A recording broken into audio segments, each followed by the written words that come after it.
Okay. Okay. Hello, everybody.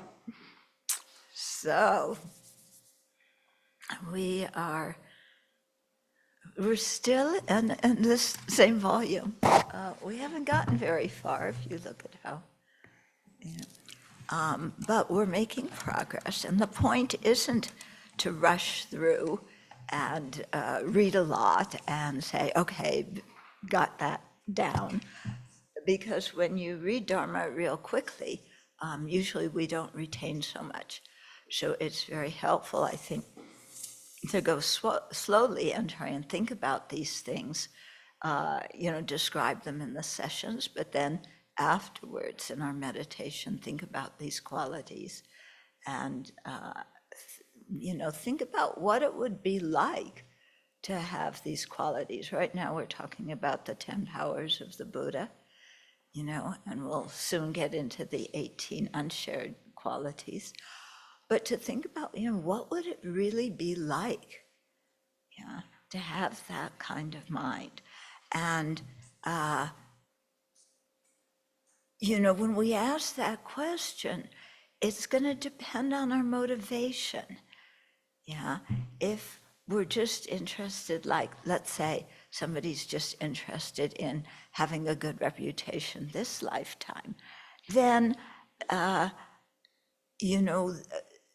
the Buddha's ability to know that happiness comes from virtue and unhappiness comes from non-virtue, it's not going to interest you so much, because what your real interest is, how do I become more famous and what do I do to get people's attention?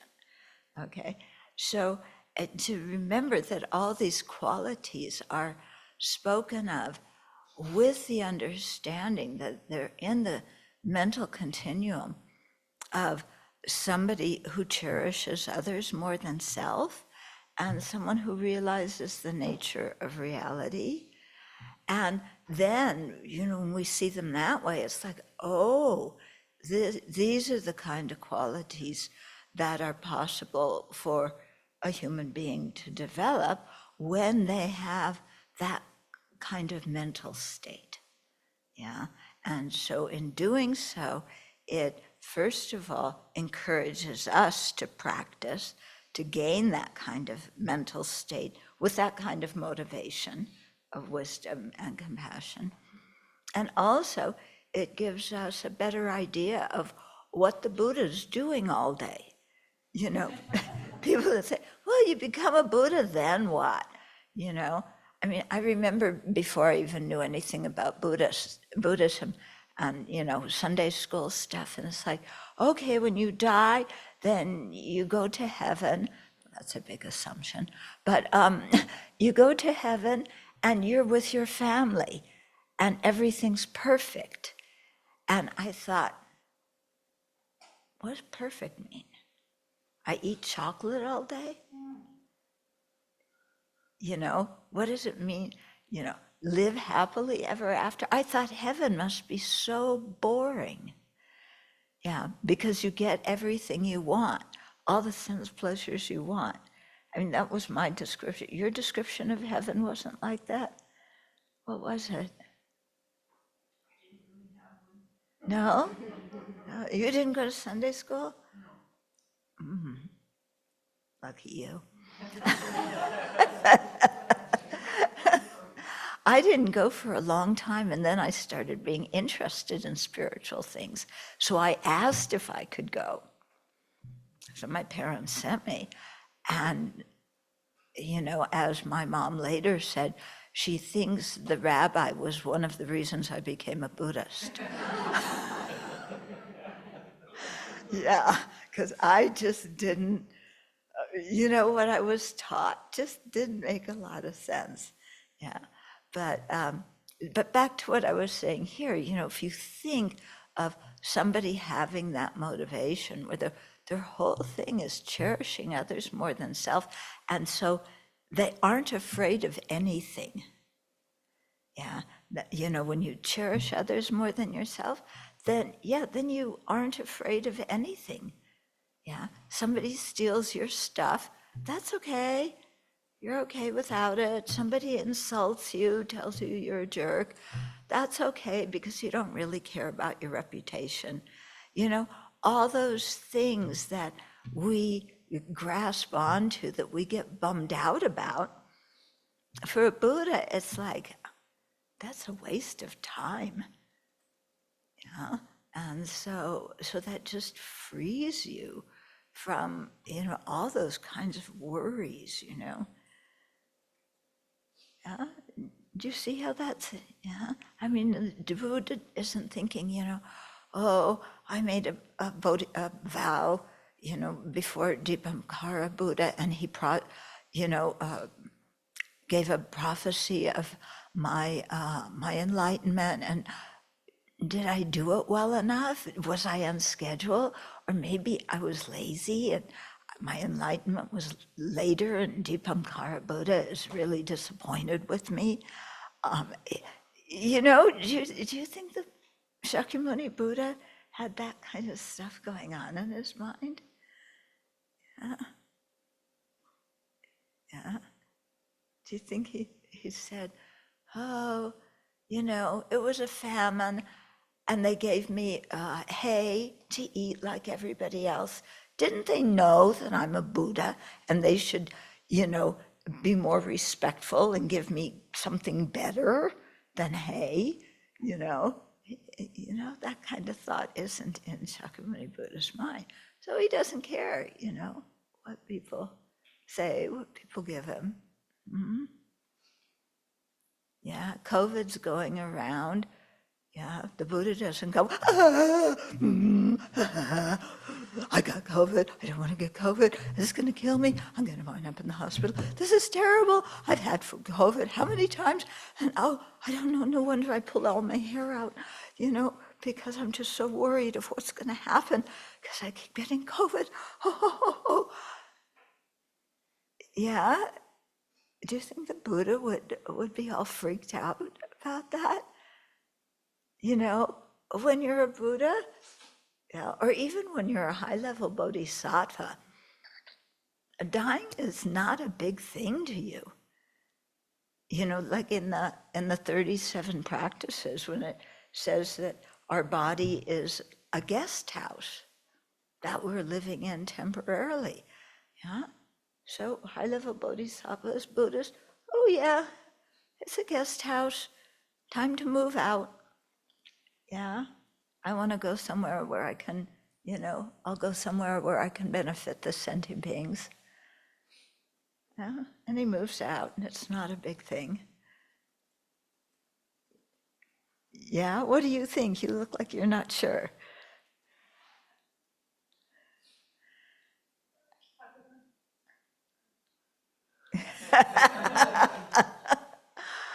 Okay, so, I find this kind of imagining quite helpful because it pulls me out of my very limited and concrete idea of what human beings can be and what it is possible to feel or to think. Yeah. Yeah. I mean, imagine really thinking other sentient beings are more important than me. It's like, what? Yeah, what? Who in their right mind thinks that? Well, the Buddha's got to be in his right mind, But how can that be? The scientists tell us that we are hardwired to think about ourselves. That the amygdala or whatever it is back here, it senses threat, and we have this fight or flight response, and they say that just our nervous system is structured like that because that protects us against harm. Yeah, and they say everybody, is like that. If you have this kind of body, then you're hardwired. There's no choice. Yeah, and Buddha goes, that's your idea. But I don't think that way. And I know that it's not that way. Yeah. And so the Buddha just, does what he can do, and, he doesn't have to, badmouth the scientists and tell them that they don't know anything. You see with this holiness how much he has the dialogue with scientists, and he's really interested in it. And no matter how many scientists say to His Holiness, the mind is just an emergent property of the brain, whatever that means, His Holiness says, they're never going to make me think that the mind is something that came from the body. So, he's clear about what he believes, and it isn't just blind belief. He checks it out by reasoning. He watches other people. He can see, what's going on. And so, if you think, wow, wouldn't that be nice to have that kind of mind? So it gives us something to look up to look forward to work towards. And especially once we go through these qualities, we see how useful it would be to have some of them if our motivation is to be of the greatest benefit to sentient beings. Then having these 10 powers and 8 unshared qualities would be really helpful. Buddha doesn't worry about if he gets hiccups in the middle of giving a teaching.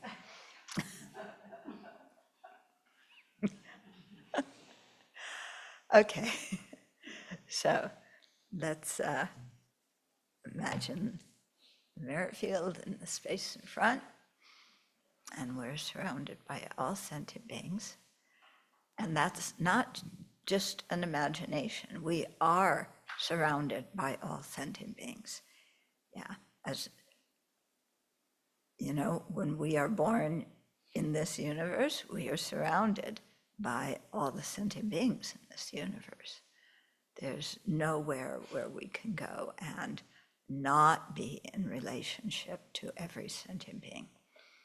So some relationships are not close, some are more distant at this time,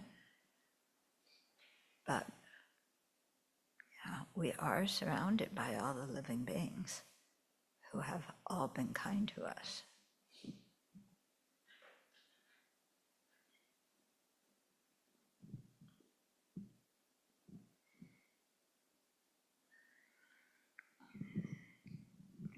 To the teacher endowed, transcendent destroyer, the one that's gone, the foe destroyer, completely and fully awakened one, perfect in knowledge and good conduct, one gone to bliss, no other world, supreme guide to beings to be tamed. Teacher of gods and humans, to you, the Buddha endowed, transcendent destroyer, the glorious conqueror, Shakyamuni, I prostrate and go for refuge. When, O supreme among humans, you are born on this earth, you paced 7 strides and said, I am supreme in this world. To you who are wise, then I bow. With pure bodies formed supremely fine, wisdom ocean like a golden mountain. Fame that blazes in the 3 worlds, winner of the best, supreme guide, to you I bow. With the supreme sign, space like a spotless moon, color like gold, to you I bow. You are immaculate, the 3 worlds are not, incomparable wise one, to you I bow. Great, compassionate protector, all-knowing teacher, field of merit and good qualities, vast as an ocean, to the Tathagata I bow. Through purity, freeing from attachment, through virtue, freeing from the lower realms. Unique, supreme, ultimate reality, to the Dharma that is peace I bow. Having freed themselves, showing the path to freedom too, well established in the trainings. The holy field endowed with good qualities, to the Sangha I bow. Do not commit any non-virtuous actions, perform only perfect virtuous actions. Subdue your mind completely, this is the teaching of the Buddha.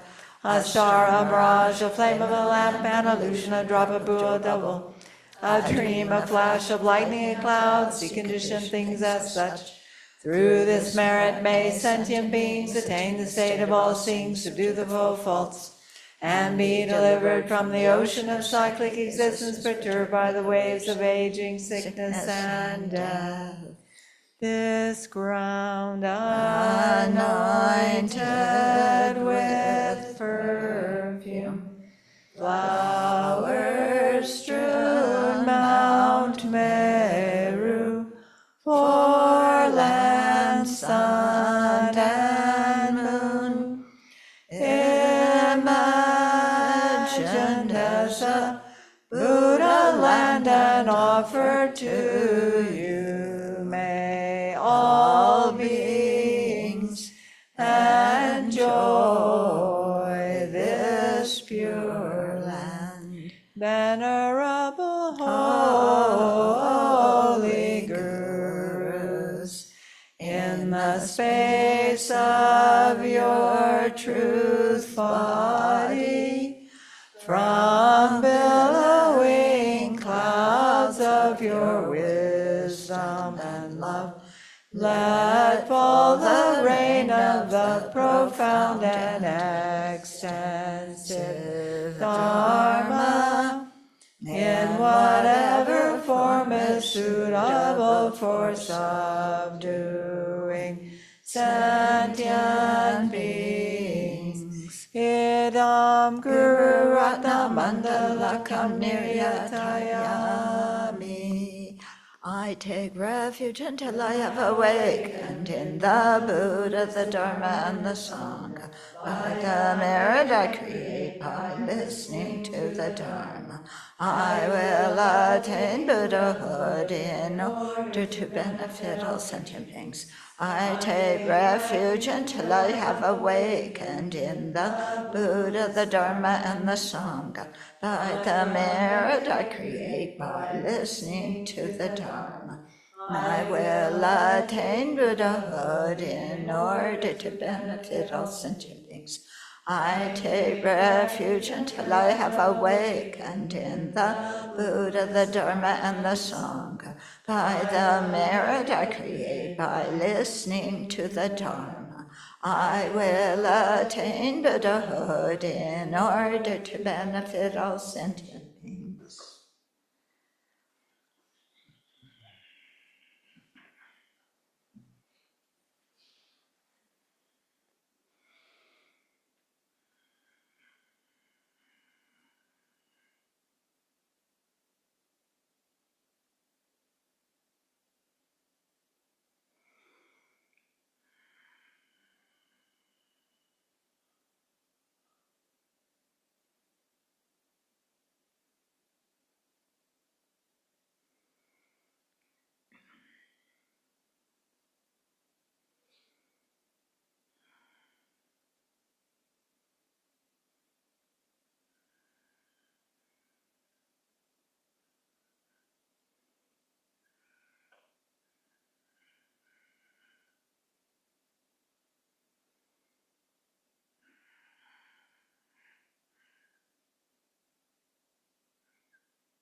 let's cultivate our motivation.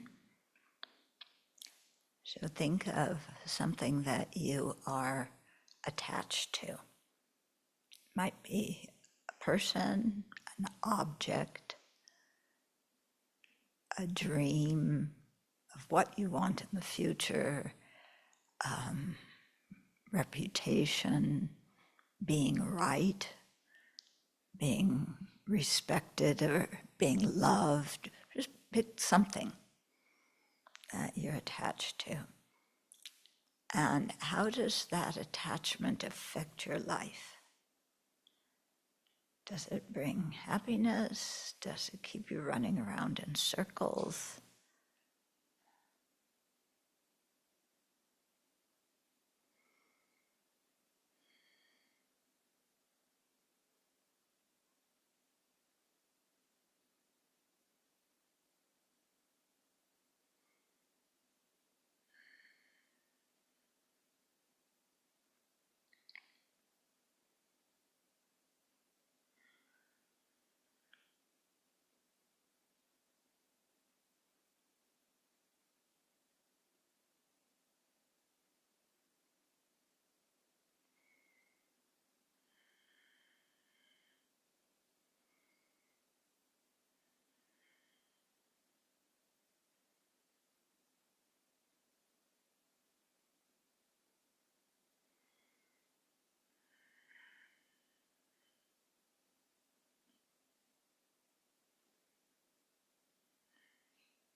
And then imagine what it would be like not to have that attachment. So you might be in the same kind of situations or whatever, but that attachment just doesn't arise in your mind. What would it be like to be free of that?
And that's only one attachment. So if we look at our lives from the viewpoint of our having many, many attachments to many, many different things and people and ideas or whatever,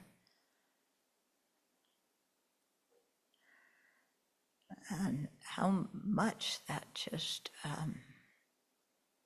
propels what we do, what we think, how we look at people, how we look at objects, how we assess things. In other words, how much our attachment for various things really blinds us and controls us, limits us.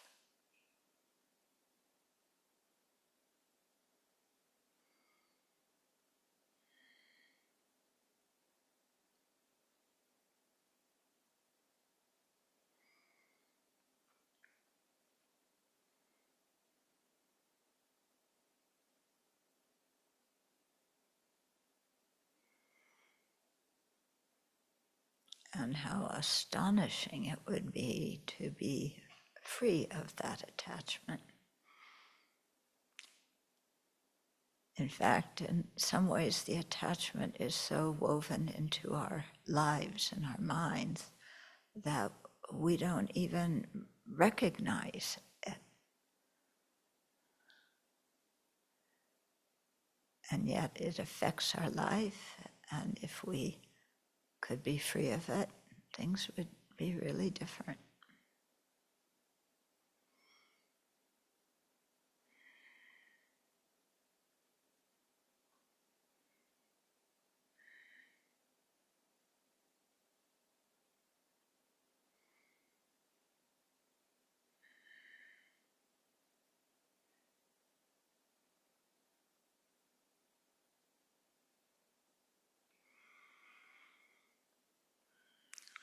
And other sentient beings, every other sentient being, ordinary beings anyway, their minds are completely occupied with objects of attachment. And they experience the suffering that comes from that. Both the suffering right here and now and the misery brought in future lives through the negative karma we create by the actions we do to procure and protect our objects of attachment.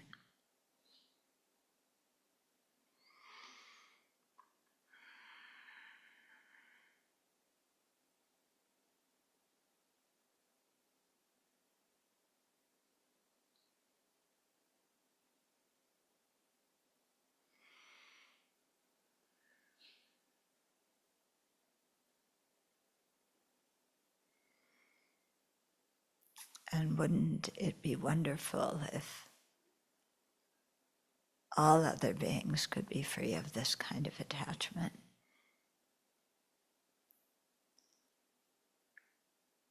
And feel the way we imagine we could feel if we were free of it.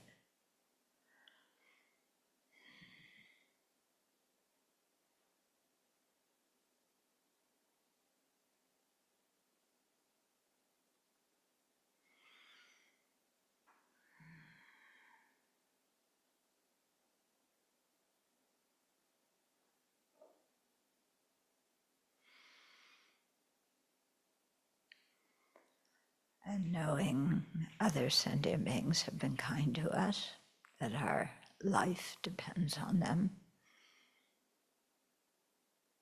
Cultivate compassion, the wish to free them from their attachment, and the bodhicitta, aspiring for full Buddhahood so that we can actually do something to really, on a deep way, help ourselves and others be free from clinging attachment.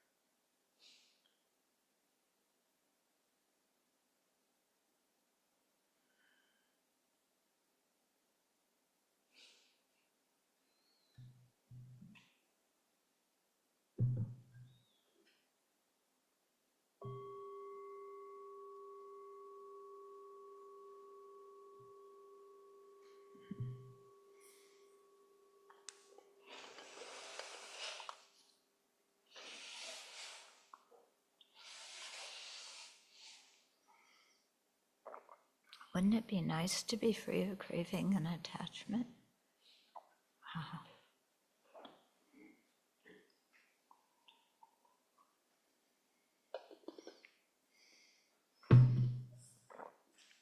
Okay. So we talked about the first 3 of the 10 powers. The first one that Tathagata understands is it actually is the possible is possible and the impossible is impossible. So knowing that virtue always produces happiness, happiness always comes from virtue, never from non-virtue. Non-virtue produces suffering. Yeah, misery always comes from non-virtue, never from virtue.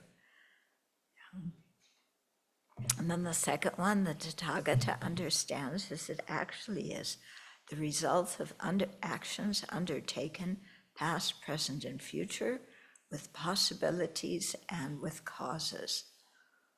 Whoa! Knowing all the intricacies of karma, specific actions done by specific people, so not just the general description like we find in the Wheel of Sharp Weapons, but actual and examples and how it functions in, or the karma, the actions and their results in specific individuals' lives. Yeah, and if we knew that kind of thing, it would really help us to help sentient beings. Yeah, because then you could see the kinds of seeds that they have in their mind, where the ripening of those seeds would take them, what they need to do to purify them, what kind of habits do they have, what do you need to explain so that they notice those habits and start to counteract them and be free of them. It would be nice to know all of that, It would probably also freak us out. When you think of what it would be like, if somebody came in and kind of just took one of us and kind of explained different things about our life through knowing the specific actions that we did in the past, and sat there and explained that to you. Like, oh, wow, because they could see whatever we did in the past that, leads us to fear certain things, and whatever happened in the past that leads us to cling so tightly to certain things. And yeah, it would probably really motivate us, don't you think, to practice if you knew some of the specific things like that about your existence. Yeah. Like, what did we all do to be alive in the US at this time with what's going on in the country? We're probably some kind of group or population in the past, because it's collective karma that we're in this situation. But then individual karma, how we are placed within that situation, how we think about it. Yeah, what did we, all the different things that we did in multiple previous lives that just came together to bring us being here now. Specifically, in the election period leading up to November, whatever it is. Yeah. Okay, then the third power, the Tathagata understands as it actually is, the ways leading to all destinations. And so that refers, here destinations means the different rebirths that sentient beings can take. So he knows, what kind of actions create the causes for what kind of rebirths. Yeah. And, whenever we talk like this, there's always principal causes, principal actions that we created, and then a whole bunch of other auxiliary ones too. Yeah, because when we first think about karma, okay, we think, oh, a seed's planted in the ground, and a rose comes from it. Do roses come from seeds? You probably, anybody know they come from seeds? Okay, so we just think, okay, you plant a rose seed, you get a rose flower. Yeah, okay, I do something good, I have a happy result. But wait a minute, what exactly do I do? And what's going on in the present, and what decisions am I making in the present that are causing other karmas to ripen that affect what we're doing, because you plant the rose seed, okay, yeah, but if you give it 2 teaspoons full of water a day, or 2 cups of water, or 2 liters of water, you're going to get different results. Yeah, and so it is with, the other actions that we've done that, influence how other karmas ripen in our life. I mean, it's vast, that it's something you can see that only a Buddha can understand. Mm-hmm. Okay, but how helpful, that kind of thing is. Okay, and so here the Buddha also knows, what you need to practice on the Shravaka path, on the solitary realizer path, on the Mahayana path. What do you need to practice? What do you need to abandon? Well, how do you motivate that action? How do you dedicate it? What things do you need to look out for? Mm-hmm. Okay, then the 4th power of the Buddha, the Tathagata understands as it actually is the world with its many and different elements. So in the Sutta of the many kinds of elements, this is in the middle-length discourses of the Buddha in the Pali Canon, the Buddha demonstrates his knowledge of the 18 constituents, the 6 elements. Okay, so the 18 constituents are when we talk about each sense, visual, auditory, olfactory, gustatory, tactile, and mental. Yeah. What the object is, that objects are that can be cognized, what the sense power is, and the consciousness is. So 3 times 6, these 3 object, a sense, power, and consciousness for each of the senses. Okay, so those are the 18 constituents, the 6 elements, earth, water, fire, air, space, and consciousness. Okay, the external and internal sense sources. Okay, so for each sense, the objects and the sense power. Okay, and so the objects, this is an external object. The sense, my visual sense power is an internal object, or this has, everything has in it pretty much all the 5 sense, the 5 elements, sensual elements, earth, water, fire, air, space, okay? And so everything has that in it, and then I have sense organs that perceive those kinds of things. So the sense organ, the sense power actually is an internal subtle form, and this is external form. So that's how we do internal and external. Yeah. Okay, the Buddha also knows the 12 links of dependent origination, the 22 faculties. It's a whole other list. There's a footnote about it. Okay, so the Buddha does not accept the superficial appearance of things as monolithic wholes, but wholes with a W, not, but accepts them with wisdom, but has wisdom that discerns them as impermanent, conditioned, and dependent processes. Okay, with knowledge of all these elements, the Buddha is able to teach in accordance with the faculties and abilities of the sense beings he is addressing. Okay, so if we take the book, what kind of, of the 5 elements, what are what's the prominent one? Earth, yeah.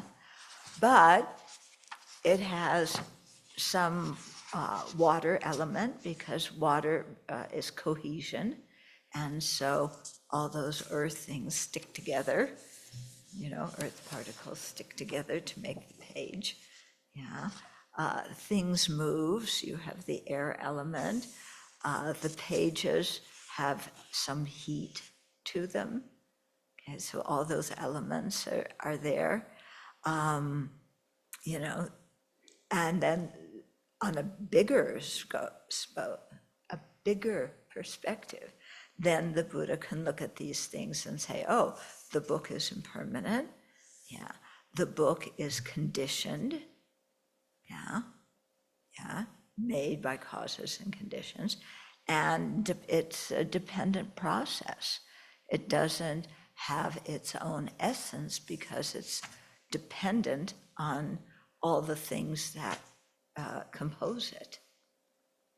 Okay, so the Buddha would just look at the book and see all of that right there.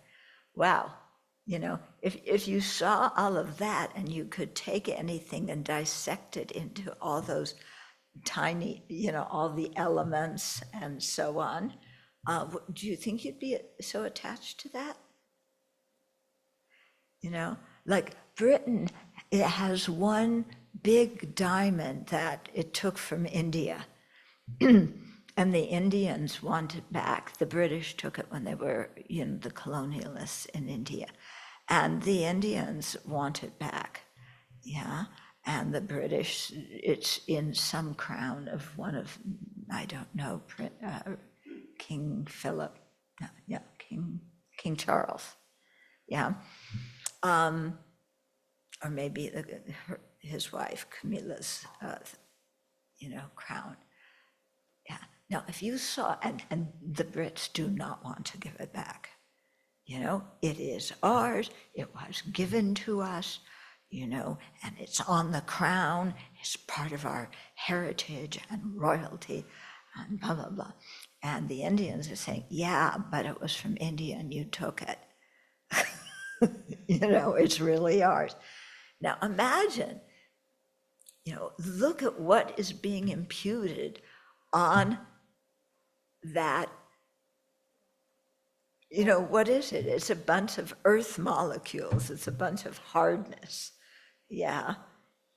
It's a certain form. It comes, it was buried under the earth. And, it's nothing special, is it? It's, we dig up lots of things from the earth, like more dirt, and we track it in the house, and we don't consider that special. Yeah. And the diamond is just a rock. Yeah, we have plenty of rocks out there.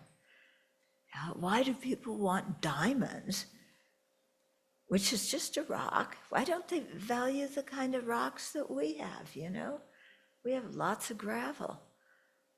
Yeah.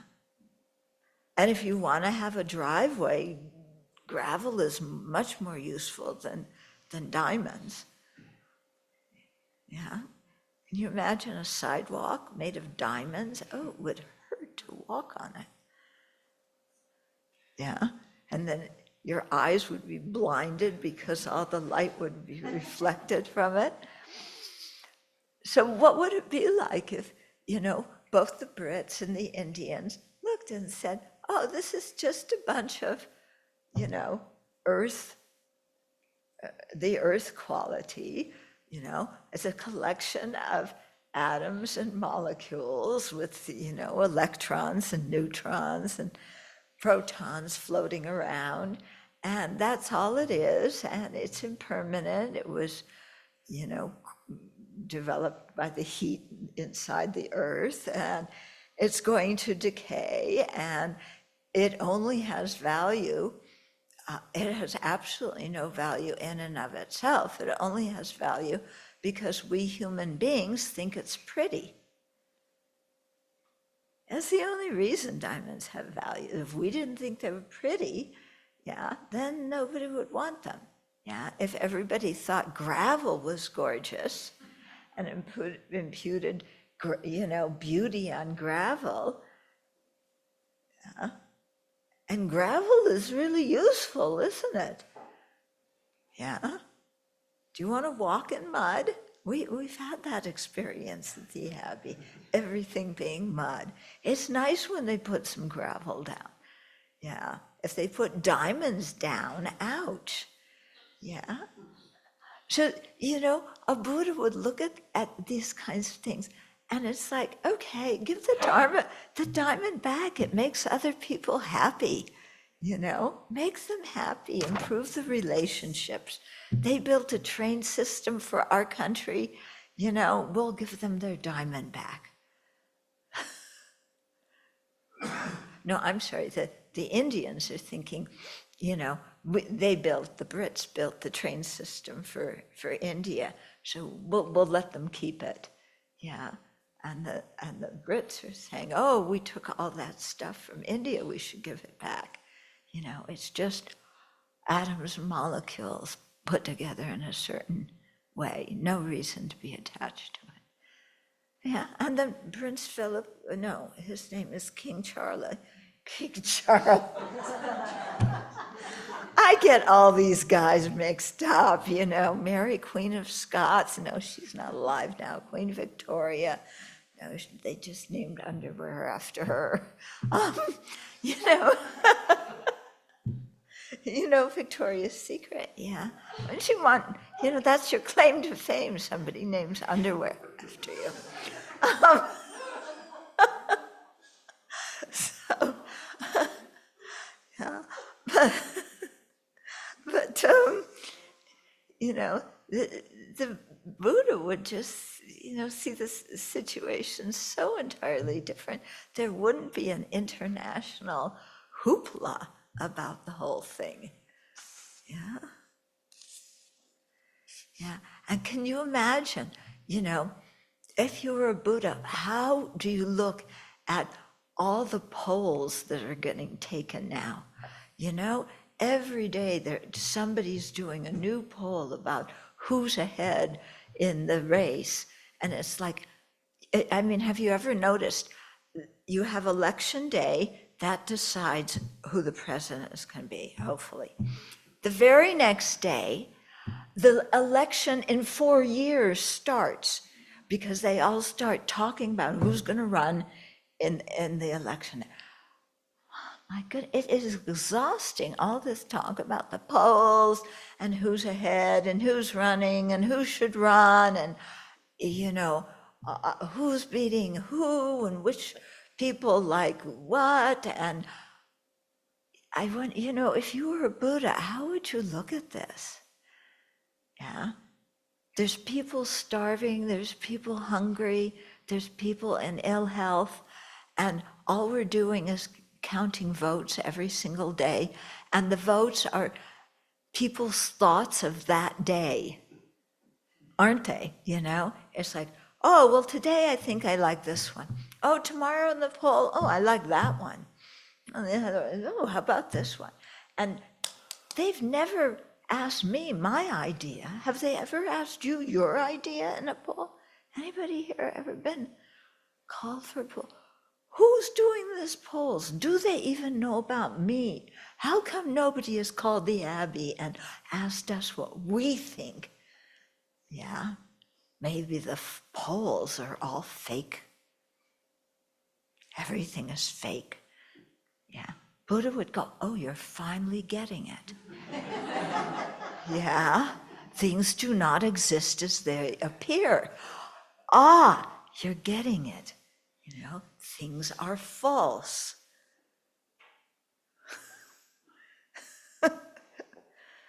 Well, there's different definitions of false and fake, and it applies to, what the Buddha is saying about how we perceive objects too, and our attitudes, We always think, oh, conspiracy theories, those are other people who have them, these ridiculous thoughts.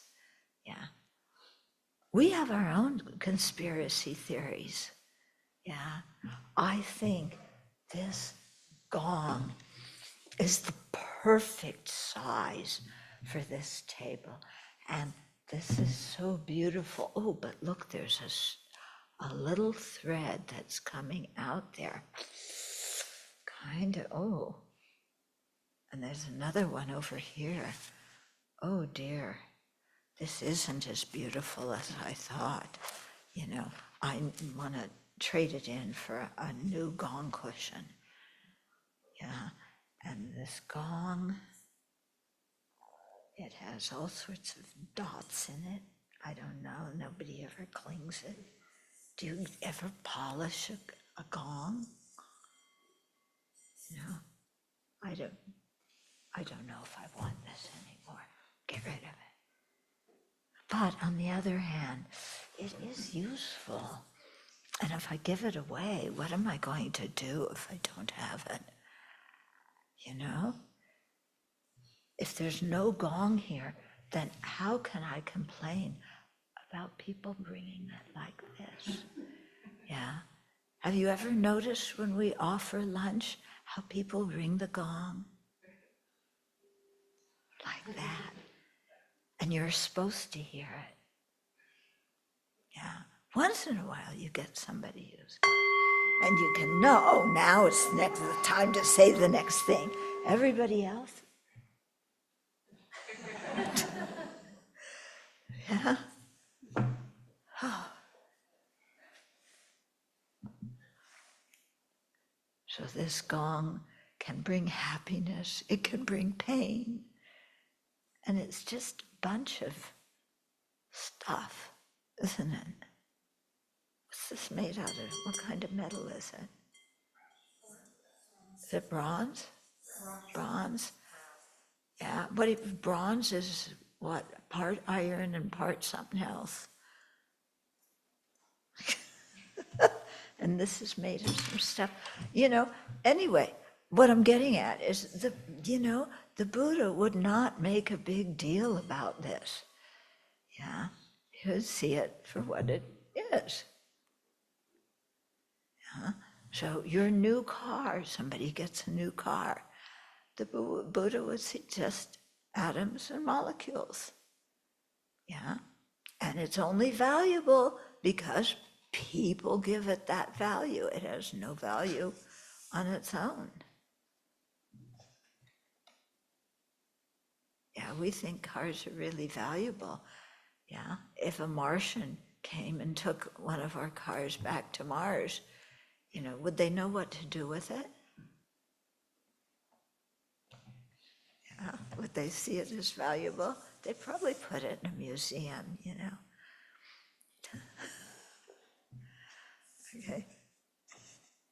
So it sounds silly, but when you think about it, how many possible ways there are to see things and interact with things, and how our mind gets so tangled up in thinking it is like this, period. Yeah. That's the way it is. I was thinking about this afternoon because this sounds really stupid, but it's a very good example. So when we came back from Singapore, when we went to India, some of the Singaporeans brought these packages of tissue they're not in boxes, they're just in plastic, yeah? So one of the package, I like these packages because they're small and, so on. So I brought a bunch of them back. So one of the packages of tissues was clearly designed for children. It has some kind of goofy cartoon figure on it. And I looked at it and I thought, oh, that's on the top of the pile. That's the one I should probably take and use next. I don't like that tissue pack. I don't want to look at all these goofy cartoon figures whenever I want to blow my nose. What should I put it in Chinrezzy Hall and then people can use it, at lunchtime for tissues? Should I, take it out of the package and find some other package to put it in? But what package can I put a bunch of tissue in? Because I really don't want to look at this, Yeah. So the mind is, doing all this real creative thinking. And then I thought, to solve this problem, I'm just going to decide I like it.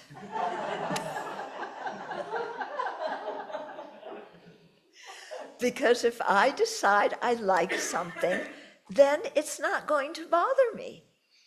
Okay, so I decided I like this stupid cartoon. Yeah, I like it. I'm not going to make a fuss over it. It's very colorful, and somebody made it with a heart that wanted to make it easy for children to take tissue and wipe their snot, I mean, to get a kid to do something, and if anybody worked with small children, yeah, you can't just take out some cardboard box, and expect the kid to want to take the tissue and wipe their nose, but it has a cartoon figure on. So somebody, had the idea, I want to make it so much easier for parents, to wipe their kids' noses. So I'm going to make this colorful cartoon figure. Yeah, so I can rejoice in that and just say, okay, I like it. I'll bring it and show it to you. And if you really like it, I'll give it to you. Okay. No, so I'm giving some silly examples, but if you think, that the Buddha understands all these kinds of things and sees things in a very different way than we do, and what would it be like to just see something as a compilation of particles that have parts? Yeah, not partless particles, but particles with parts. What would it be like to see things that way? Yeah, wow, it would certainly reduce our craving. Okay, then the fifth one, the Tathagata understands as it actually is how beings have different inclinations. Okay, so sentient beings have various inferior and superior inclinations and interests. Inferior inclinations and interests involve aspirations for this life. Yeah, I want to get a car, I want to have a summer house, I want to have a boat, I want to meet the perfect partner, I want, to be honored and respected wherever I go, I want to be a talented artist and musician, and, okay, those kind of aspirations, things for just this life. Okay, superior inclinations and interests direct us towards liberation and awakening. Okay, so that's much more worthwhile. Yeah, they're worthwhiler. Okay. Some are virtuous, some inclinations and interests are virtuous, others are non-virtuous or neutral. Knowing others' minds with their diverse tendencies, the Buddha spoke to farmers, outcasts, merchants, and nobility, making the Dharma relevant to each person according to his or her way of thinking. Wow. Imagine being able to explain the Dharma to every person because you really understand their way of thinking. You understand what their aspirations are. Yeah, that means you could go to talk to dear Donnie and find a way to communicate something about the Dharma that might ease his mind. Yeah, you would be able to go, to Moscow and talk to Putin.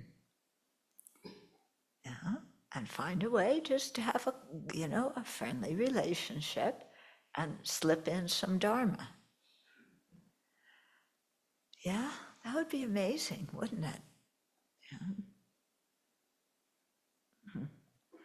So the sutras relate accounts of hostile Brahmins or argumentative renunciants meeting the Buddha, who quickly allayed their antipathy and explained the Dharma to them in a way they could understand and accept. Many of these people then became the Buddha's followers. So when you read the suttas in the Pali Canon, you get these stories of how the Buddha related to real live people. Yeah. And he didn't just teach the kings, and the rich people. He taught everybody, whoever was there.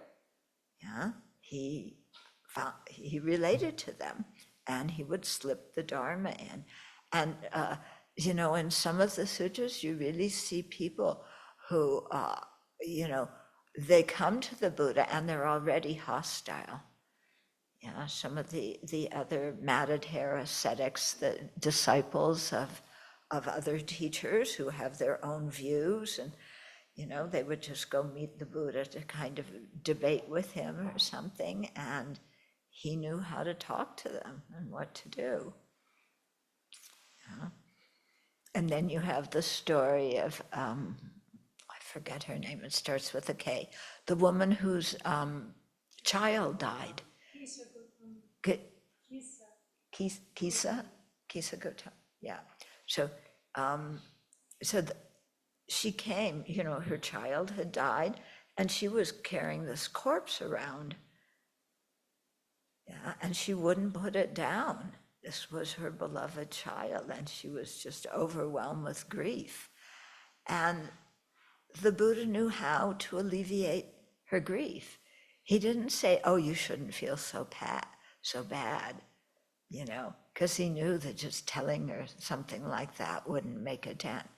So he said, "Okay," because she was asking the Buddha to bring her child back to life. So he said, "Okay, I'll do that. But first, you have to go to a house and find a house that will give you sesame seeds, but it has to be a house where nobody has died." And she thought, well, sesame seeds, everybody has sesame seeds, that's no problem. But then, she went to a house and asked, "Do you have sesame seeds?" "Yes." "Oh, but has anybody died in your house?" "Oh, yes." Yeah.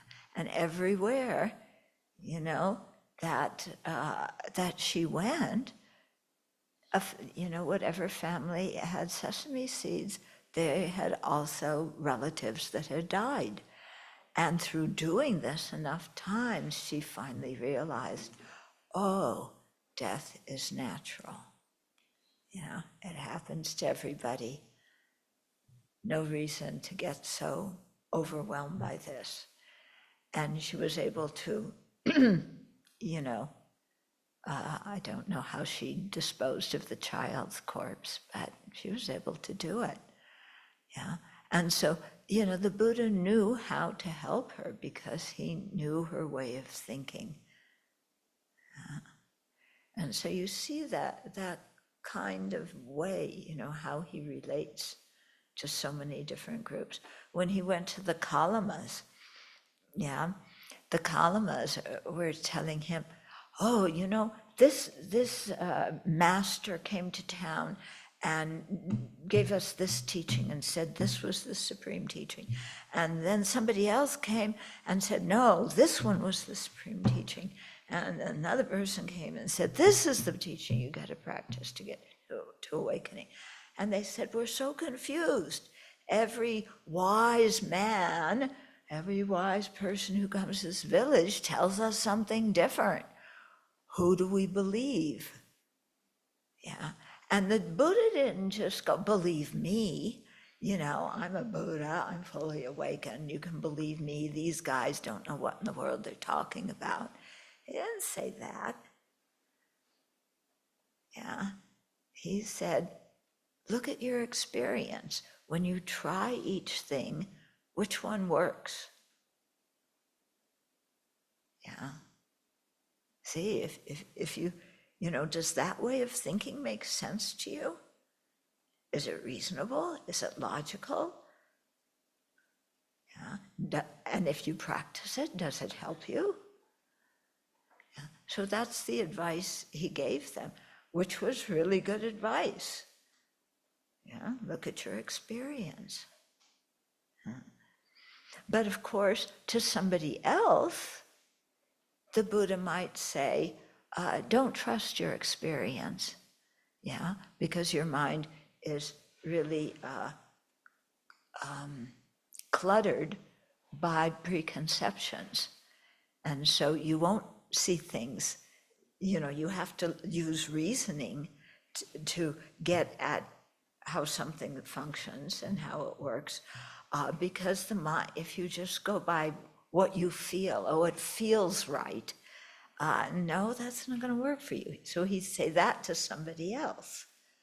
Okay, so all these different ways to guide sentient beings, because you understand their way of thinking, and what makes sense to them.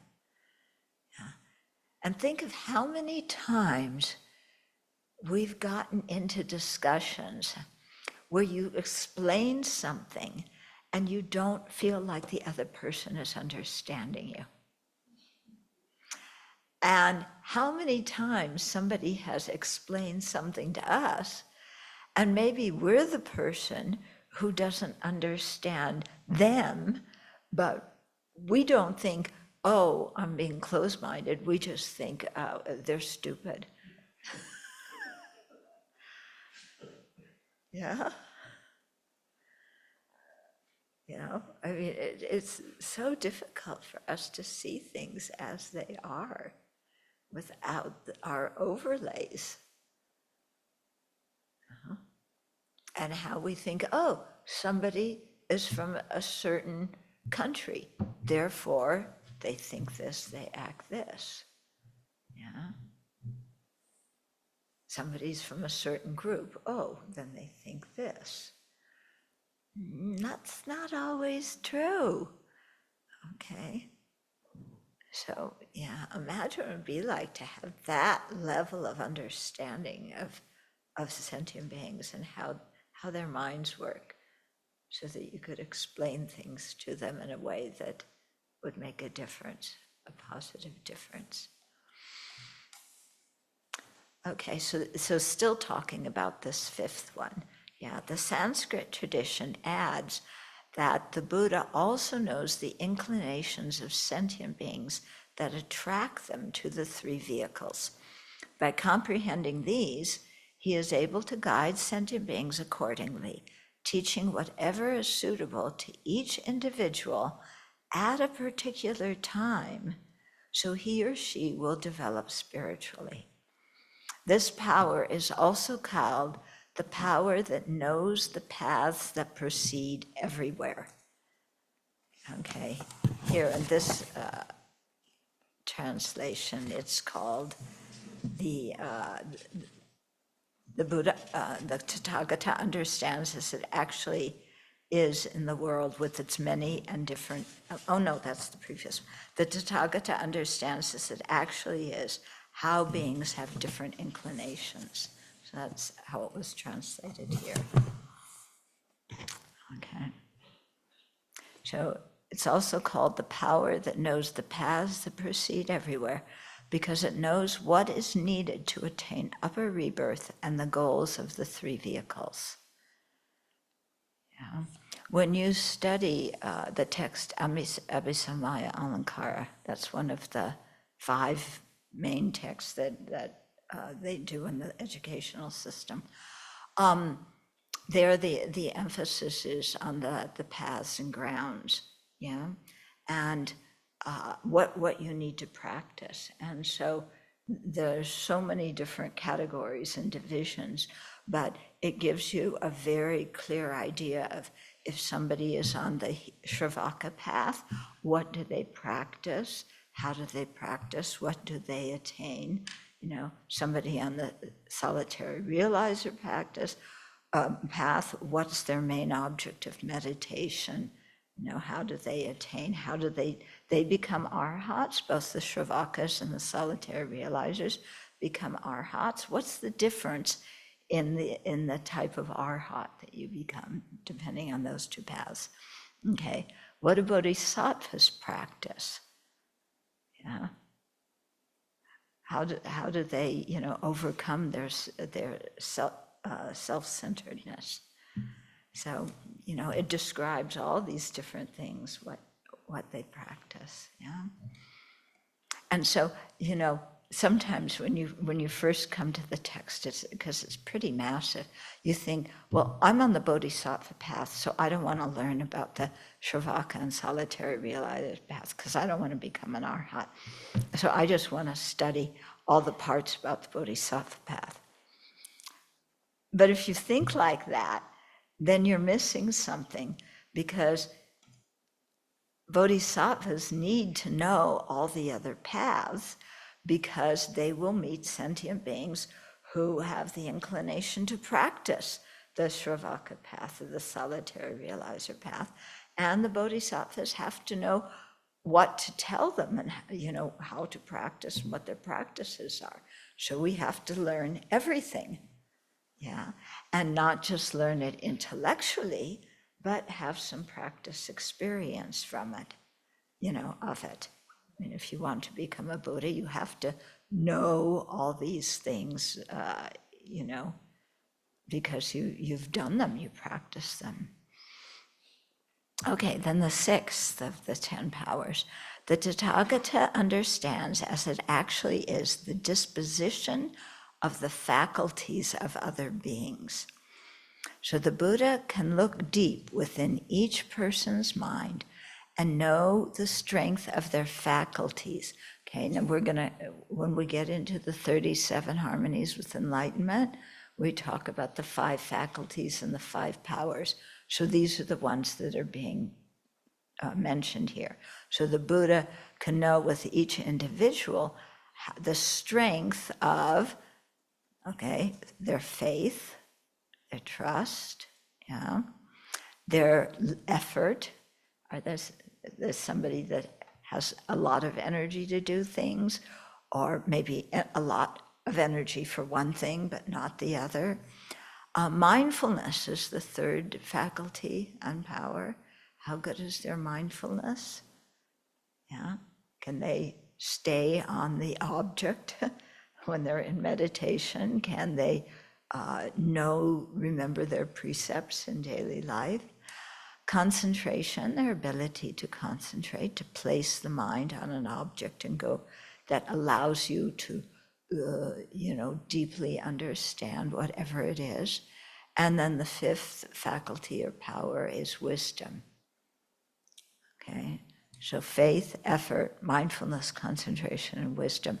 So the Buddha knows, the strength of each of these 5 in different living beings' minds, yeah, and so can teach them accordingly, yeah. The people who, let's say they don't have a lot of effort, they kind of drag around, he will know how to energize them without making them feel like they're being pushed, yeah. Somebody who doesn't, have much faith, they find faith, or trust or confidence in the teachings difficult. They have a lot of doubts. The Buddha will know what those doubts concern and how to alleviate those doubts in people's minds. Yeah, so it just makes you so much more effective in being a benefit. Mm-hmm. And you see this, how different beings have different inclinations and can hear different things and react to different things. When I was living in France, in the monastery in France, then Geshe Jumpa Tekchok was our main teacher. And so people would go to him and say, Geshe-la, this, and Geshe-la would give them some advice. And then somebody else might have the same question, the same problem, and Geshe-la, what do I do for this? And he would give them totally opposite advice. And then those people would talk, and one would say, Geshe-la told me to do this, and the other person, no, he told me to do the opposite, I told him I was really lazy, and, so Geshe-la told me, get up in the morning and do prostrations and get your body going and, stay awake during teachings, drink a cup of tea. Tibetan tea will keep you awake. It'll also, who knows what else it'll do to you. But, it'll keep you awake. So that'll give you energy. And some other person, he knows that if he says that, that person is going to push themselves, they're going to be up all night prostrating, they're going to get exhausted and collapse. So the Buddha says, oh, okay, you have some problem with laziness. That's okay. Just do this, and then tomorrow do the same thing, but 1 minute longer. And then the day after that, add another minute or 30 seconds. See if you can, continue to do it. Yeah, and tell that person a completely different way to work with their laziness. Yeah, and so, for the rest of us, this person said, well, Geshe-la said this, and Geshe-la said that.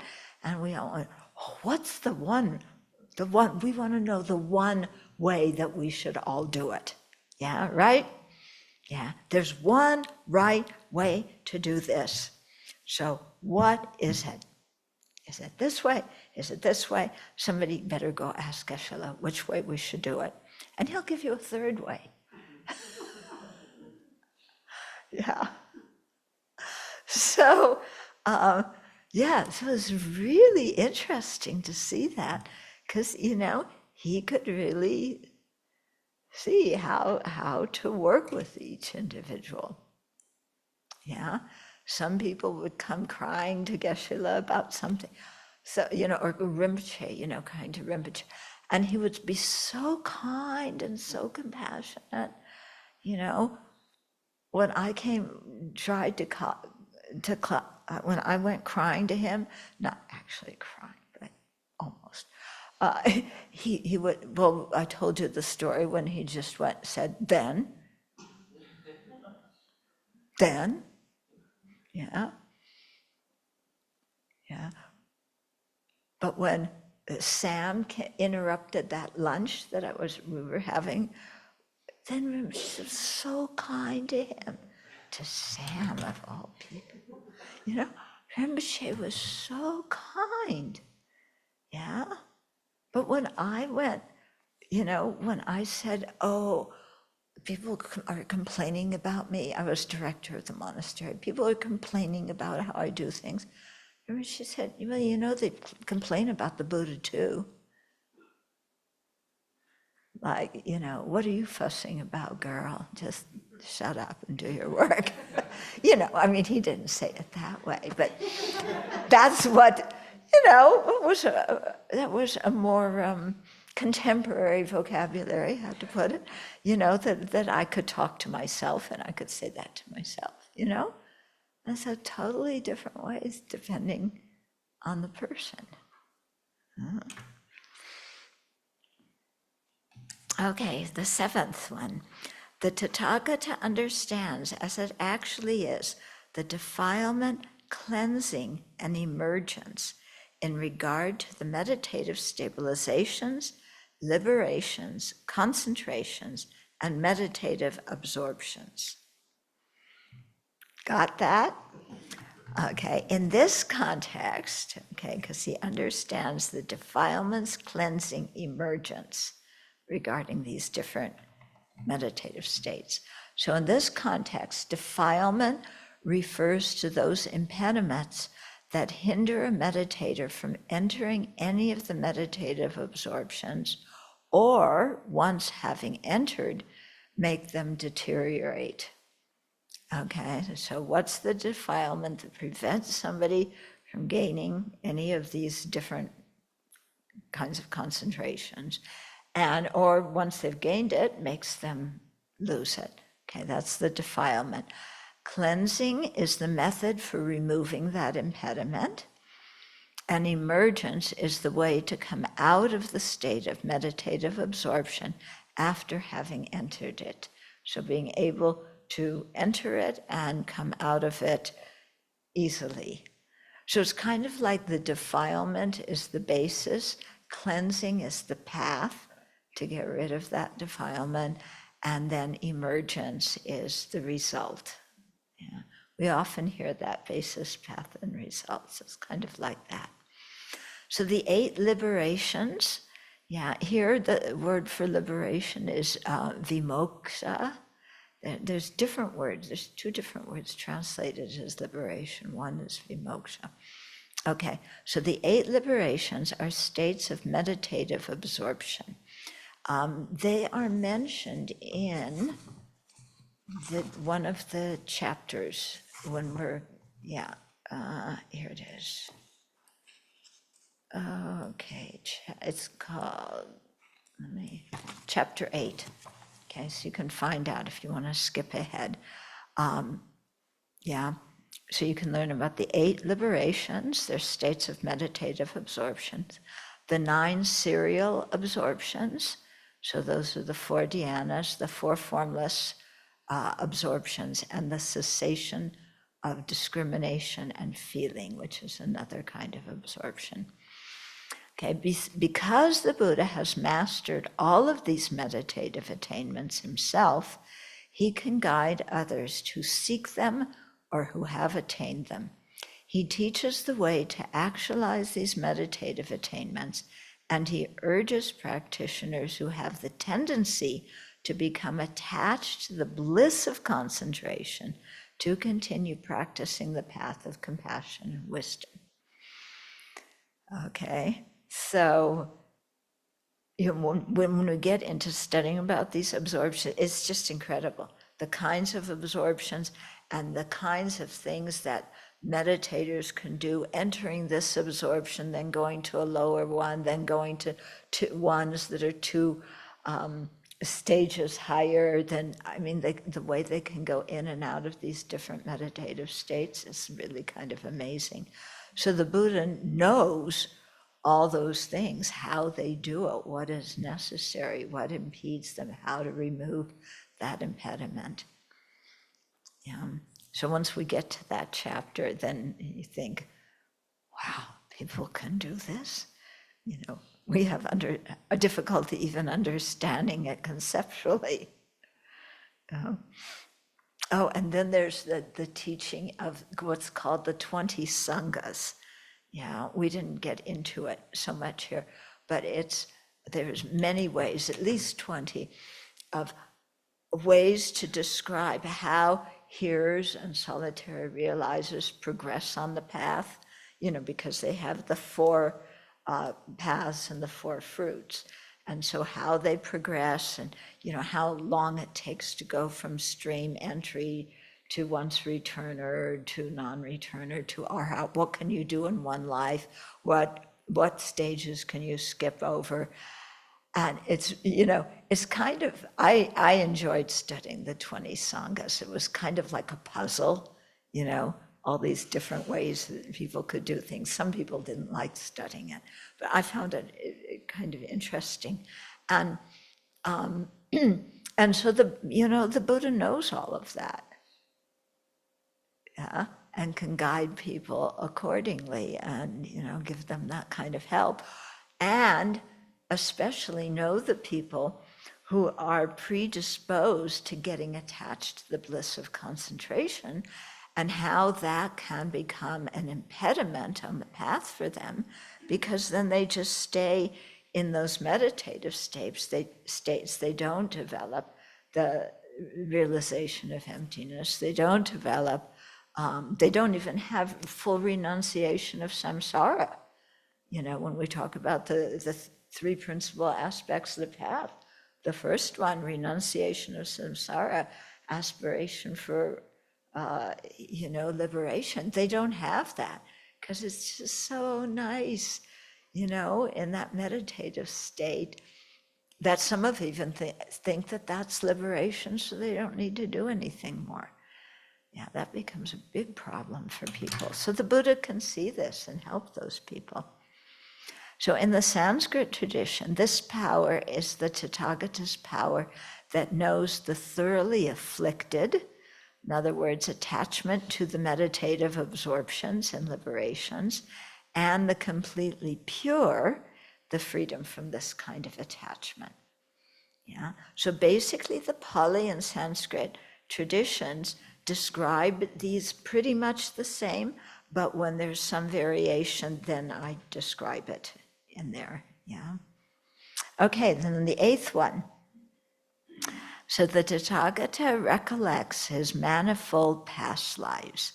That is 1 birth, 2 births, 3 births, 4 births, 5 births, 10 births, 20 births, 30 births, 40 births, 50 births, 100 births, 1,000 births, 100,000 births, many eons of world contraction, many eons of world expansion, many eons of world contraction and expansion. So in all those different time periods, the Buddha will know the various births he had during that much time, okay? And within each birth, he knows, there I was so named, of such a clan, with such an appearance, such was my nutrient, such my experience of pain and pleasure, such my lifetime, and passing away from there, I reappeared elsewhere. And there too, I was so named, of such a clan, with such an appearance, such was my nutrients, such my experience of pleasure and pain, such my lifespan, and passing away from there, I reappeared here. So being able to describe all those lives in that kind of detail. Wow. Can you imagine remembering all your past lives? I mean, just remembering one past life, I think would be rather shocking. Yeah, but if you imagine remembering countless past lives, or forget countless, just even 100 or 1,000.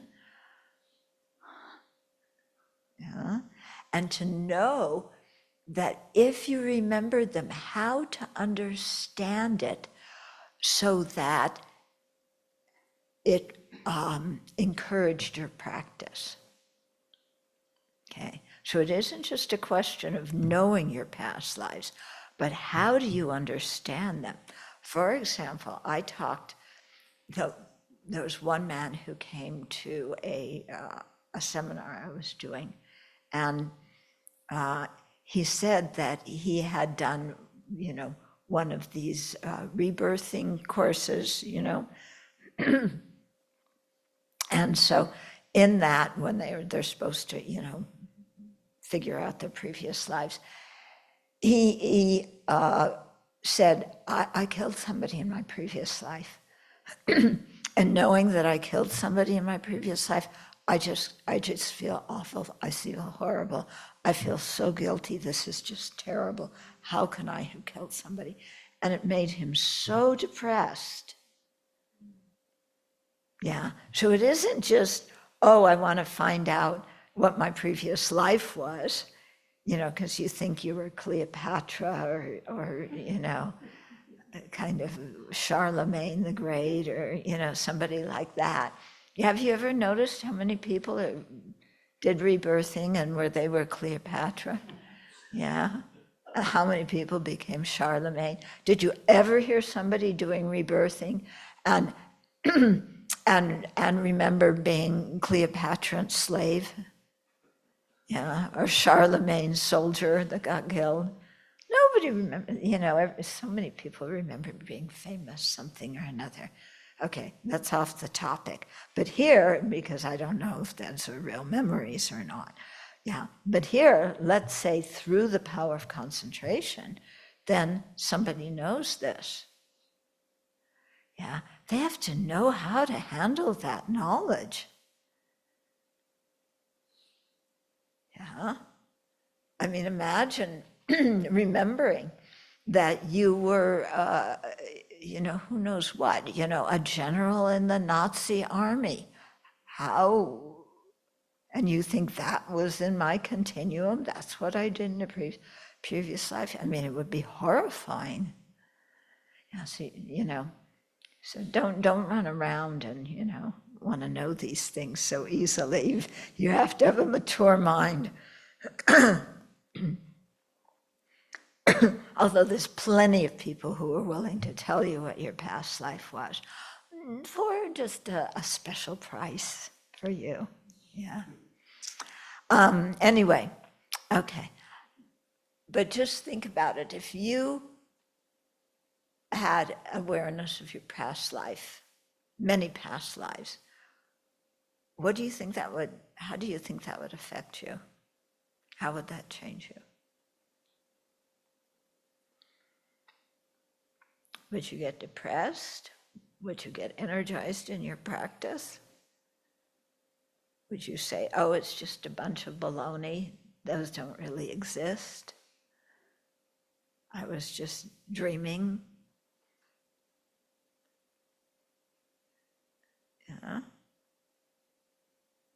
Because this is one of the things that when we hear the enlightenment story of the Buddha, when he went after he crossed the river and, went to sit under the Bodhi tree, this is one of the things he realized. So many past lives. How do you think that affected, who was showing the appearance of being a high-level bodhisattva at that time? How do you think that affected him?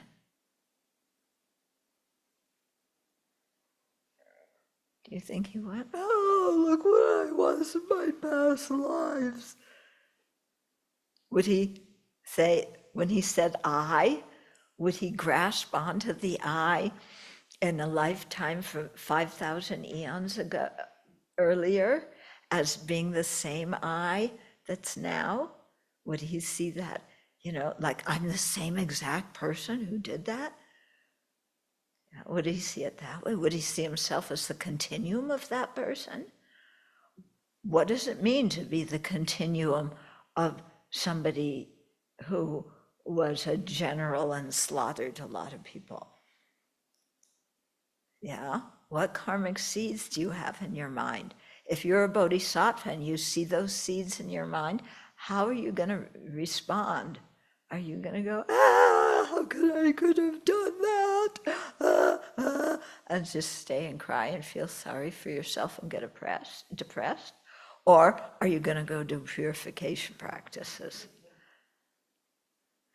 Yeah? So there's different ways of taking this kind of information and understanding it. Here, it's meant that when you understand it, you really see why it's important to get out of samsara. How terrible samsara is.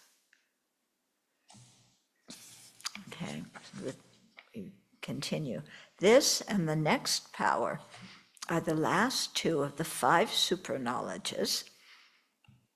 So the 5 super knowledges, yeah, there's super knowledges, of doing physical things like with your body, having one body making many bodies, one body making one, walking through walls, walking on water, these kinds of things.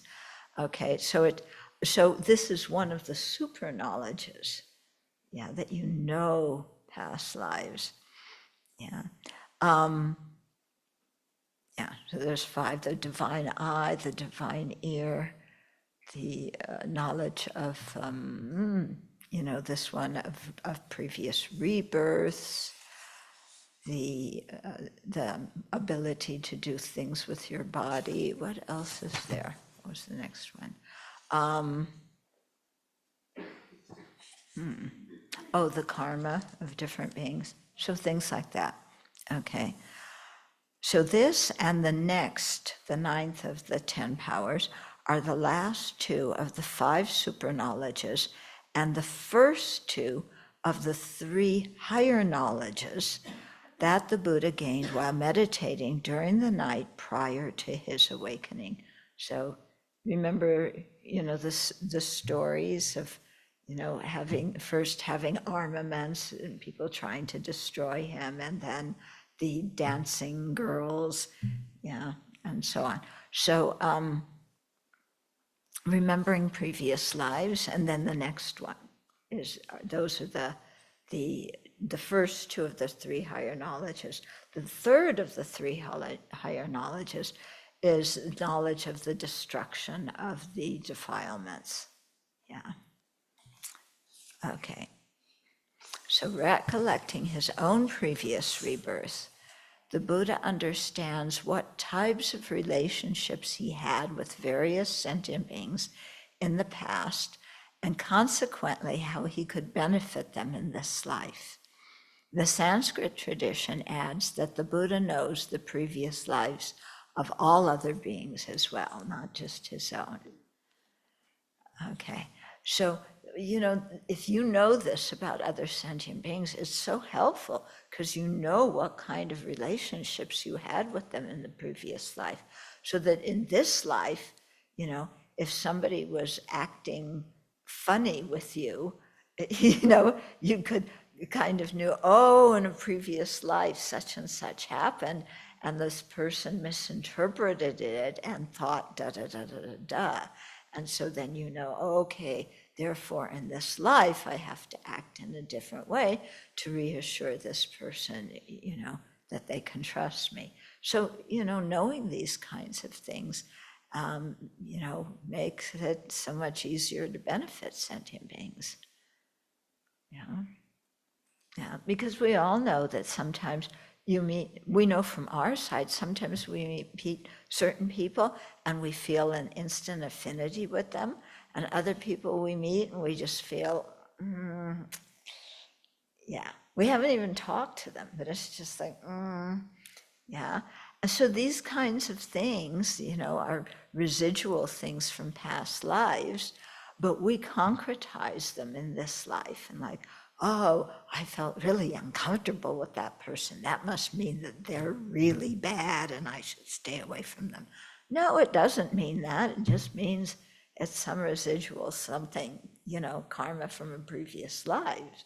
You can change the way you look at that person, change the way you relate to them. Yeah. So the Buddha knows that kind of things and can help sentient beings in that way. Should we keep going? Do another one? Okay. So yeah? Mm-hmm. How do you distinguish between, that from the previous lives you have, you think this person is a creep, versus that there are actual actions of that person that, has, that there are some actions that the person's doing that is prompting that kind of reaction? Yeah, it may be, what exactly is your question about that? So versus, just instinctively you're feeling that this person is a creep, but then, it's a But label. maybe they're doing something in this life that makes you think they're a creep. That there are actually, that there's actually a basis for that. Yeah. They're judgment. doing creepy actions. Like there's a judgment there, but there are actions that is from this life, not just totally imprints from previous life that you're imputing that. Yeah, well, some of it could be certain behavior, but how we interpret that behavior now depends a lot on our culture and how we were raised. It's not like something from its own side is poor manners or creepy behavior or whatever.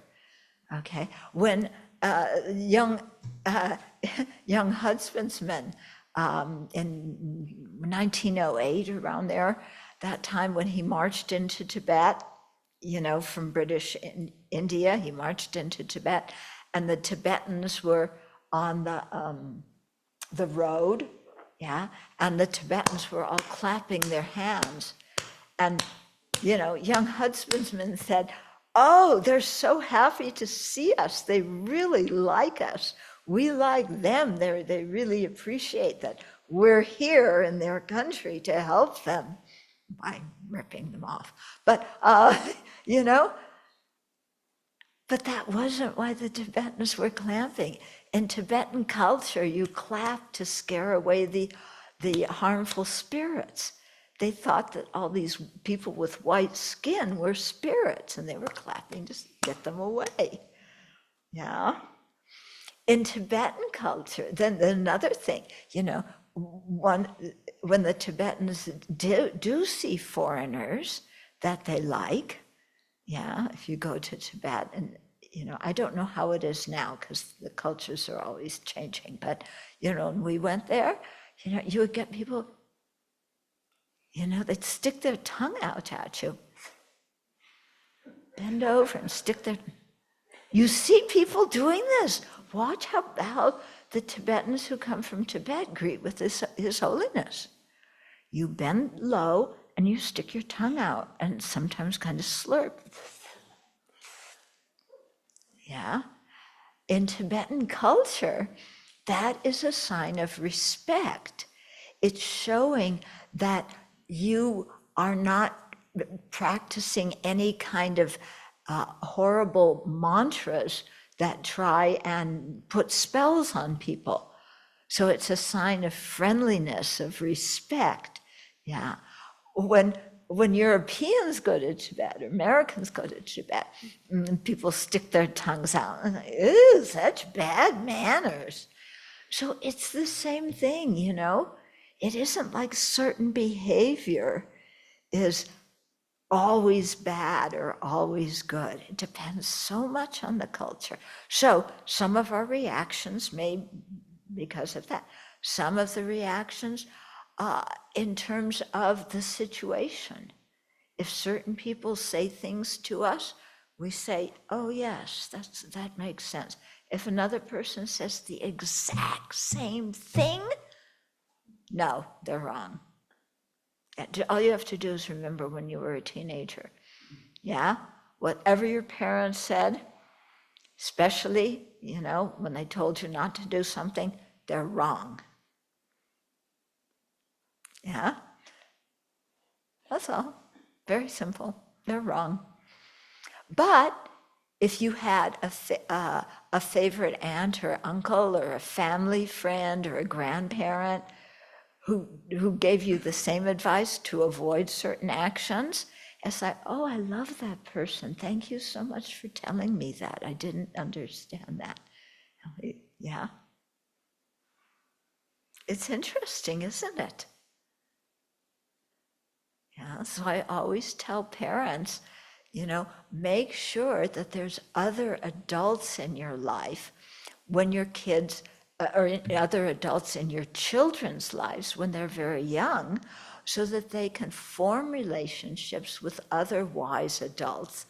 Because when they become a teenager and they don't want to listen to you, they can go and ask for advice and confide in that other adult. Yeah? But it's so funny how we are, isn't it? Two people tell us the exact same thing. One we listen, the other one we say, Yeah. Okay, other questions, comments? Yeah.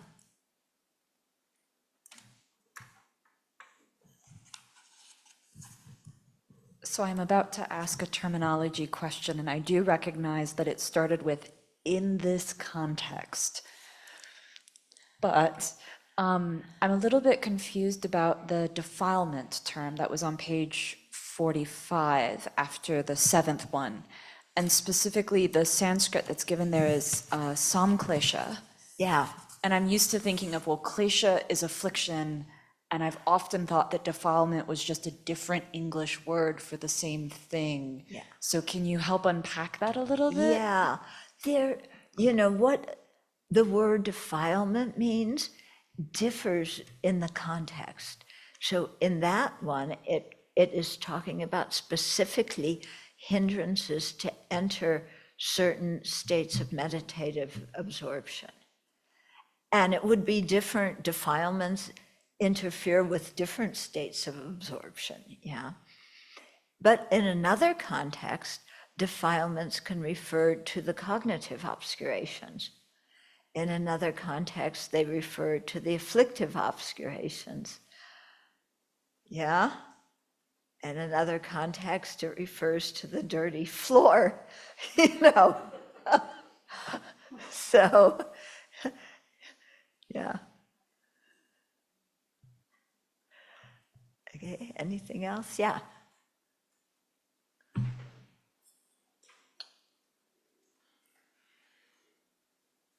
Well, it's very beautiful to hear all these magnificent ways that the Buddhas are looking out for us. And it's also very sobering to remember that if I am not creating the causes and conditions, you know, if I'm not purifying, then everything they want to do, they can't help me because I'm blocking the enlightening influence.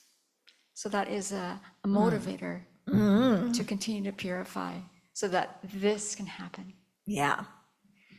Yeah, so that we can be receptive vessels when the Buddhas are trying to teach us. Yeah. You know, because we could sit, and this happened at the time of the Buddha. People would sit in front of the Buddha, listen to him teach, and say, what's this guy talking about? Yeah, it doesn't make any sense. Yeah. One of my teachers had a very bad cough. Yeah, he's your teacher too, you know, and constantly clearing his throat. I thought, his teachings were amazing. They really touched my heart.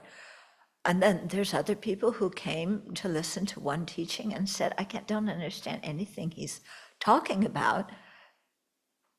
You know, I can't, because he's always coughing and clearing his throat. And they never came back again. Yeah. I don't know if I've ever told you this, but it's a true confession. When I first went to Kopan and Rinpoche was teaching, I wanted to stand up in the middle of the whole room with 300 plus people and say, what? Because I couldn't get it. And then people kept telling me, it's okay, you know, in time, in many years, you'll do some purification. You'll eventually get it. Yeah. Yeah, no, purification makes a difference. Yeah.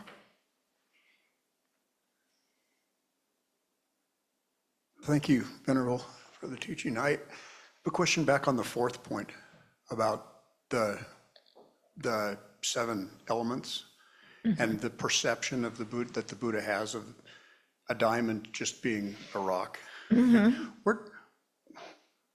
Where does the perception of beauty? We were just down in the Tetons. The Tetons are beautiful, right? I know they're not inherently beautiful, but they feel that way, right?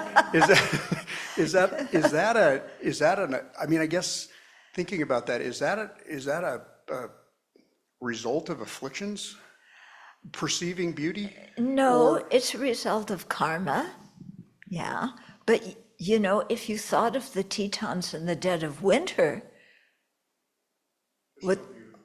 yeah, the snow is beautiful. Do you want to be there? Yeah, in the cold? Yeah. Huh? To ski. What about if you couldn't ski? You only could just stand there and you didn't have a warm jacket. No, then you wouldn't want to be there. No, Yeah. then it wouldn't be so great. So you can see that what the beauty is depends on many circumstances. Yeah, somebody who is sick would go to the Tetons and go, I just want to go to sleep. I don't feel well. You know, why do we have to look at all this stuff? Do you remember when you were a kid and your parents took you out for things? You know, Sunday afternoon, let's drive around in the car. And it's like your parents are so interested. Look at that house. That house is so cool. Oh, gee, I wonder if we could ever live in that kind of house. I like that color paint. You know, my brother and I are in the back seat going, so boring. Can't we go home? Yeah. Do they not see, do they not perceive? To them, Beauty? everything looks beautiful. Everything looks beautiful, that's what I Yeah. was wondering.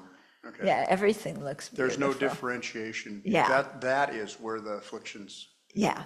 Well, no, the afflictions are, we see the beauty. We aren't content with seeing the beauty. We want more of it. We see want to that. solidify it. Constantly be surrounded by beauty. Yeah. So when I'm And look- this particular beauty, we want the Tetons on a sunny day at the right temperature, you know? The scene at this perspective. I don't want to see them when there's a traffic accident on the road and we're sitting there in 100-degree temperature and we can't move. It doesn't look so pretty then, you know? Thank you. Yeah. This will be the last question.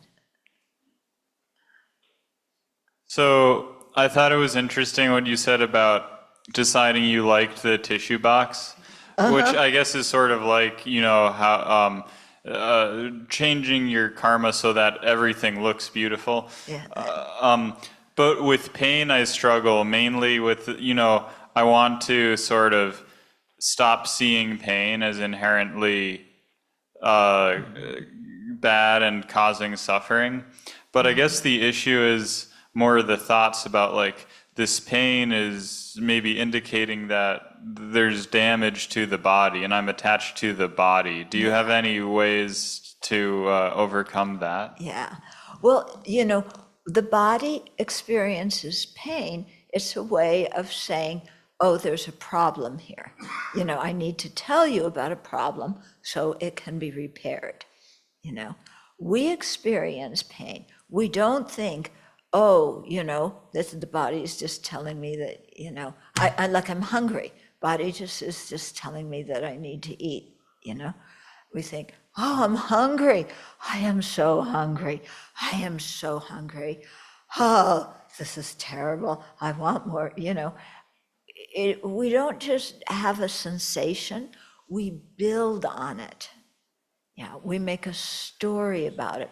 I have a little bit of pain, and it's like I had some pain in my foot the other day, and I thought, you know, oh, that's pain in a strange place.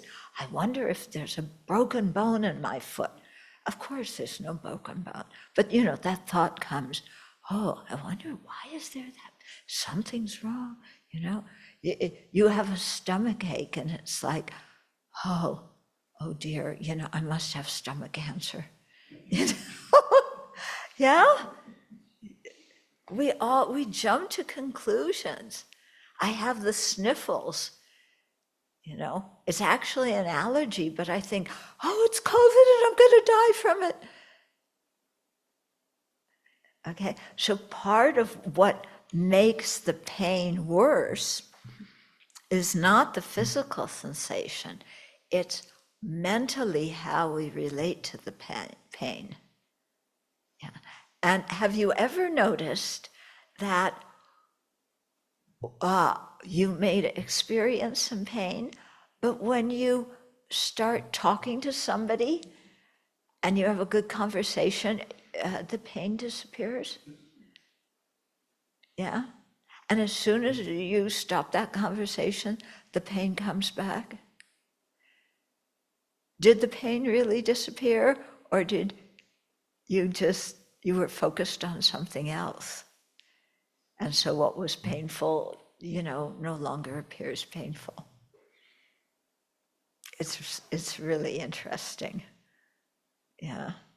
But how we solidify pain and how we concretize everything that has to do with our body, and we instantly create this horrible scene of, this is indicative of some terminal disease, and we freak out. And yeah, you just had a hip replacement. Yeah, was it at all the way you felt? Was, you were quite scared. What was your experience?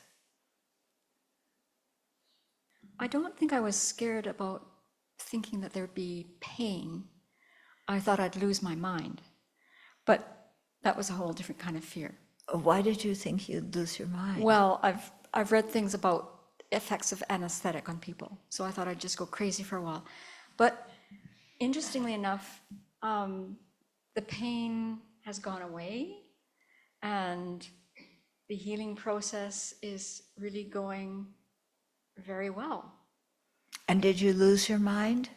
Well, that could be a topic of discussion, but it wasn't at all what I expected. And Yeah. but the lead up to it, yes, there was a lot of anxiety about, well, you can die in surgery. And you can die talking on the microphone in Dharma class too. Yeah. Yes. Yeah. Yeah, please don't, okay? But, death could happen at any time. But we create these scenarios that are just, magnificent. Yeah, you worked years as a nurse, I'm sure you saw that. Yeah. And how something hurts one day, and then, the person wakes up on the other side of the bed the next day and it doesn't hurt anymore. And yeah, up, down, up, down. Yeah. Okay. So we'll stop here.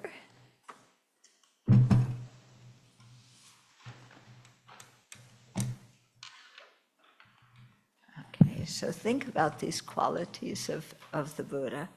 How, and it pulls us out again of how our present conceptualizations of, what beauty is and how we relate to beauty. And it's got to be this, and we relate to it like that, And then you see, the Buddha experiences beauty. He just doesn't cling to it. Yeah. And the Buddha can look at a dump and say it's beautiful and think it's beautiful. We look at a dump and we instantly go, oh, I'm so glad I'm not the person that lives in there. We don't even go, oh, somebody lives in there, my goodness, can I help them live in a better place? We just say, oh, thank goodness I'm not there. So many different ways to react, or respond to any different situation. So we see how, all these different permutations and ways, and how we get locked into one way, and boy, like my brother holding on to the handlebars of his tricycle at the bottom of the pool.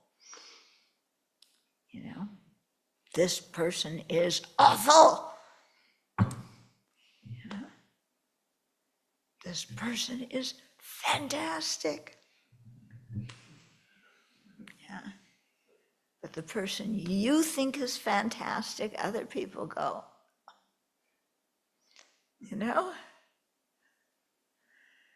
And the person you think is awful, other people go, oh, they're so wonderful. Yeah. One of my friends in Israel was working in a hospital, and she told me the story of one man, an older man, who was really sick. And, yeah, really sick, very weak, his skin, splotchy, whatever it was. And, she had to take care of him, and, she took care of him, but it was a little bit unpleasant at first. And his wife came in and was saying, "Oh, isn't he wonderful? Isn't he beautiful? Oh, this person is so, he's just so, I just look at him and he's so beautiful and how he makes me feel." Yeah, totally different. The object is the same. Yeah, so this is the whole refutation Geshe-la was talking about. The Chitta Madhyans did it to refute partless particles, but we can use it to refute the idea that I'm always right. How I perceive things is an objective reality. No, it's not. Okay, let's dedicate.